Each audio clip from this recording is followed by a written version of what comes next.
Hello everyone, Catherine here from eFingerCat, back with the Using Up the Magazine Kit Challenge. There is so little left in this, but I've still ended up with some left over at the end of this project. I decided to grab out the Crafter's Companion one. So there is a whole playlist showing you how I've been using this magazine, and I've been doing it for just over a year now, possibly a year and a half. But yeah, I've done quite a lot of cards, and there is only like small pieces of this pattern paper left. So I'm using them to cover a sheet of cardstock just to create a sort of like patchworky background.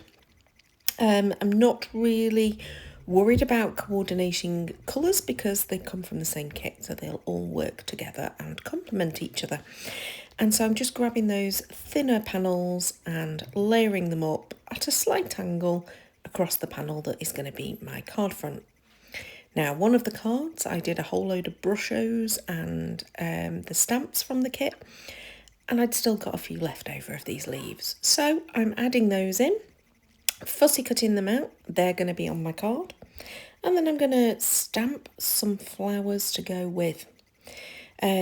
I must admit, I did enjoy grabbing this out again. I am in a mission to clear up the craft room a little bit from Christmas and start attacking some of the other things, the project's half done, etc., and try and get some of them finished. That's my plan. Apologies, the camera was wobbling then. I nearly pulled the pegboards off the wall, which was not very sensible, and my camera clamp is attached to one of the pegboards. Okay, I am now stamping flowers. Starting with this yellow one, using embossing powder to create the focal elements. I really like this sort of like coppery embossing powder. I think it's a bit different. And I had previously on those leaves, I'd used a green embossing powder.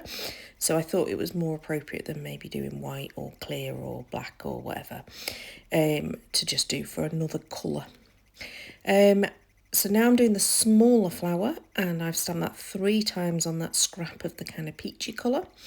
And I suppose that's a good thing about keeping these scraps, is they are perfect for this kind of small element, adding a bit of colour and pattern behind the stamping, just bringing out the same colours that are in the pattern paper behind the focal elements. Now, at first I was thinking arrangement-wise I would go with a wreath kind of shape, and then I changed my mind entirely. But yeah, originally I was going to do a wreath, and then I thought, nah. And I decided, because I love that copper embossing so much, to add in some stamping to the background.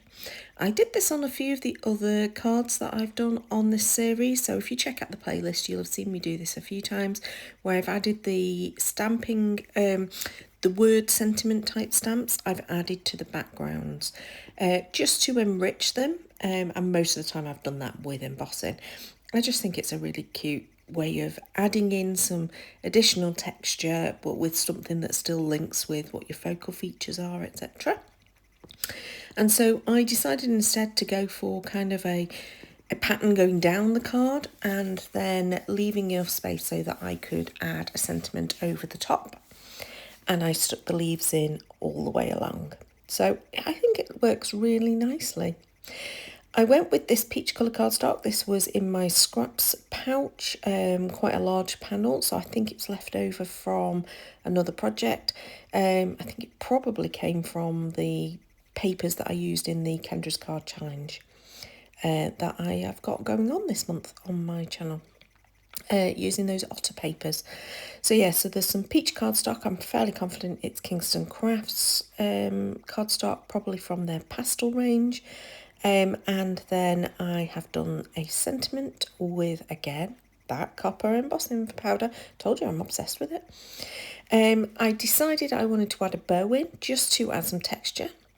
This bow has come from, it was definitely some kind of packaging, and I now can't remember what, but it was wrapped around something.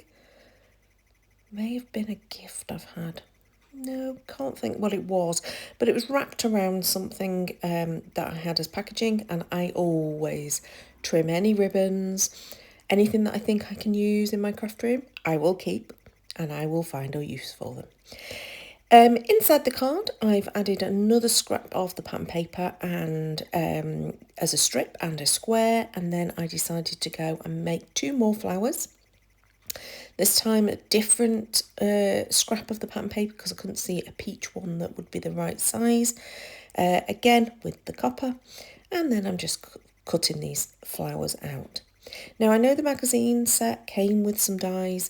To be honest, I've not used the dies much because I find when you're doing something like this, it's just easier to fussy cut than it is to keep lining them up. I actually don't know if the dies include the one that's that small. I don't think they do. I think it's only the larger size. Okay, finishing touches, I'm going to add some gems. These are like enamel dots, and I'm adding those to the centre of each of the flowers. And that's my card finished. I hope you've enjoyed this. It was nice to revisit this kit. I have still got pattern papers left, so there will still be more. But hopefully we are coming towards the end of this. As much as I've enjoyed pulling it out, it will be good to get this series totally finished off. Please do subscribe if you want to see more. Go check out the playlist with this particular kit, or just check out the feed of all of the videos that I've been making. Thanks so much for watching. Till next time.